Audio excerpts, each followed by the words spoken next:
Mga kapuso, resolusyon sa hindi pagpamatok sa pagpatindog sang Jasak Drugstore ginadoptar sa Barangay San Pedro Molo. Iloilo City Local Culture and Arts Council naghatag sang rekomendasyon sa Jasak sa ipatukod nga butika. Ini ang gintutukan ni Kim Salinas. Wala nagapamatok ang Barangay San Pedro Molo sa pagpatindog sa Haro Archdiocesan Social Action Center kon Jasak Drugstore sa kilid sang Molo Church nga ginakabig National Historical Landmark. Paagi sa Resolution number 14 Series of 2023, ginadoptar sang barangay sang Hulyo 21, 2023 ang Resolution No to Objection sa pagtukod sang butika.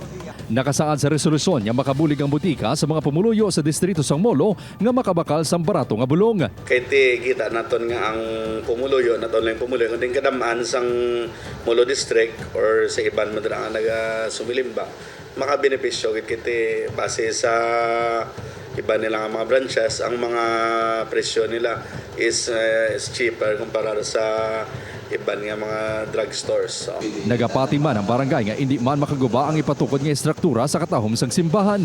Ang nasambit nga resolusyon ang nabaton sang Community Development Division sang Iloilo City Government sang Agosto 30.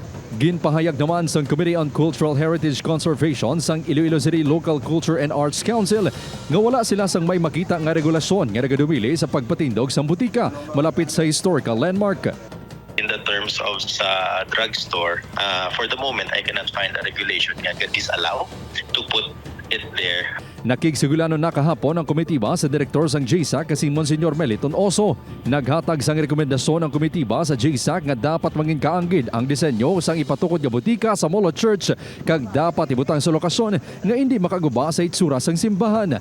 It's just ang amon contention is the look of the drugstore if it's indeed there. And then ang isa nga amon option nga basi miyara man siya location nga hindi gid pala right beside sa facade sa church. I-endorso man sang komitiba ang rekomendasyon sa National Historical Commission. Una naging pahayag sang JSAC nga nagsunod sila sa legal nga proseso sa pagtukod sang butika.